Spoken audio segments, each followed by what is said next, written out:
Welcome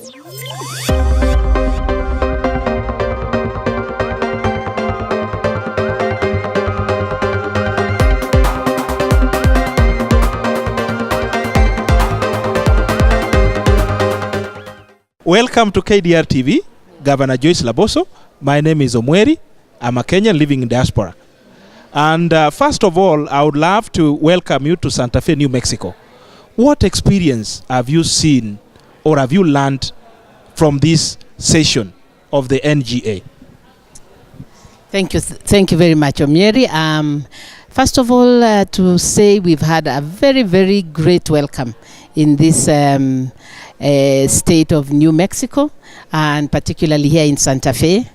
Of course, it's very, very gratifying that we've come to a state whose governor is a woman, Suzanne Martinez. So for us, this is first of all the best place that we could come, at least also to start to benchmark with her. She is not only one of the first women governors, but she's also one of the first Hispanic women, so she's really doubly, almost like, you would say disadvantage, or at least, coming from, first of all, not the majority, what would you say, ethnic group, and then on top of that now she's also a lady. So what has come out clearly here is that the state governors actually are very similar, or have similar issues like what we have back home, that each of them all the time is looking for ways of improving the economies of their counties, that all of them, or all of their states, that each person is always looking for what are some of the things or some of the ways that I can improve the plight of the people that have given me this position. So in that sense, it was very similar to what we have. Of course, the level of engagement or the level of issues that they are addressing, of course, are quite different. For them, they are not at the basic needs like we are back home in terms of, like we are still grappling with water provision, poverty reduction, education, improvement of education. But for them, it's probably a bit more on still, even if it is economic plight of their people, but you would see they are much more around technology, So a lot of what we've seen here are companies that are, making presentations, and this is something that we could learn, the importance of the private sector. I think what has come out very, very strongly for me is the amount of influence that the private sector has in this country, that it determines a lot of what happens, and not just at the workplace. They also even go as far as determining what kind of curriculum is in school, because there is a way in which they are looking to see what is it that is taught in schools, right from primary school coming up, that are the skills and knowledge that they will require in industry. And therefore, from that perspective, I think this for me is very, very important, so that there is a link, a clear link between what is offered in schools and what actually is required by industry. So this is a lesson that we can really that we can take back home with us. A more engagement or much more engagement with private sector, a much more engagement in terms of skills required, and maybe a much more engagement with, especially us with the problem of youths, that we need to really go a step higher in trying to engage industry in terms of getting the support from industry on how we can actually handle the issue of the of unemployment of our youth. So there is quite a lot that we are learning from the engagements that we are having here in Santa Fe. Thank you very much. We have very many Kenyans living in North America, Europe, let me say in their diaspora. What economic or what investment opportunities do we have for them in Bomet? Thank you very much.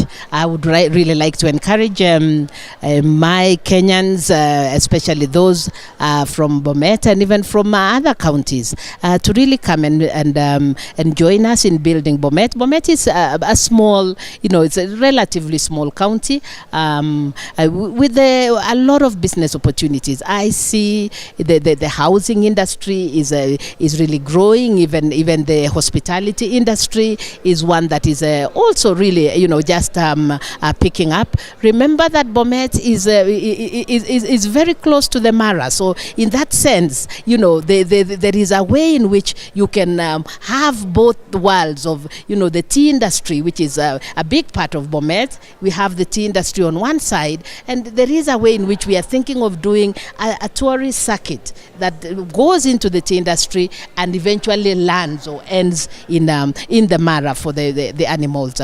So for us, it's really mine is to say there's a whole world of things that, and of course we are moving into the manufacturing sector. Remember the big four of the president. For us, this big four is really going to be about value adding on our agricultural products, particularly the dairy industry. So that's another big opportunity that people can really come into. Remember, Bomet is not just a tea growing, quite a large part of it is tea growing, but we also have a very strong dairy industry, which we are really trying to actually, that's part of the things that I'm really looking forward to, improving the dairy industry to make sure that it can be able to change the lives of our people. So those are opportunities, great opportunities in the manufacturing area, and I believe, or in the tourism industry. So Kenyans, come to Bomet. It is the place to be. It is the town of the future. Thank you.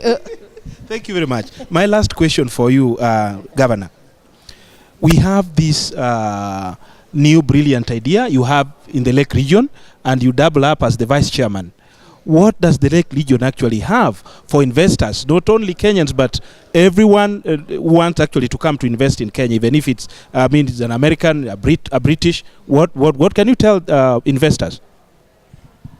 Thank you. It's good that we have now formed this 8 economic blocks across the country, because I think when sometimes people hear about the 47 counties, they really look like very small units. But when we now group these counties together, and like the Lake Region Economic Block, we have 14 members that have really got a very diverse background, because you have Kericho and Nandi and Bomet on the one hand, from the Rift Valley side. Then you have all these the counties around the lake, the Homa Bay, the Kisumu, the Siaya, and then you also have the western side of the Bungoma, the Vihigas, and so these diverse groups where you can really invest right from the sugar industry in Western Kenya, maybe to anything around the lake now, maybe whether it is in the transport, because we have the lake. Not only are we looking at the lake in terms of provision of, or the fish industry, but we also have it as a form of transport that can be, cover the 4 or the 3 East Africa industry. And even when you now look at the 3, Bomet being one of them, we have this very thriving tea sector that also one can invest in, whether in terms of setting up private factories or and even the dairy industry that I had talked on earlier, which can be done in any of those any of the 3 industries, in any of the 3 counties that I have mentioned of Kericho, Nandi, and Bomet. And also we can also see this huge area with over 14 million people being also a source of a market for any of our products, whether it is tea, whether it is it is sugar from the sugar belt, or whether it is milk from the milk producing countries. So it is actually an exciting thing. What we are looking forward to is seeing this block as being a very vibrant one, where there are a lot of opportunities for investment, but also a lot of big opportunities as a market for the products that are produced in each of these areas. Thank you very much, Governor. We appreciate your time. Do you have any closing remark to tell to Kenyans who are living in diaspora, or you are good to go?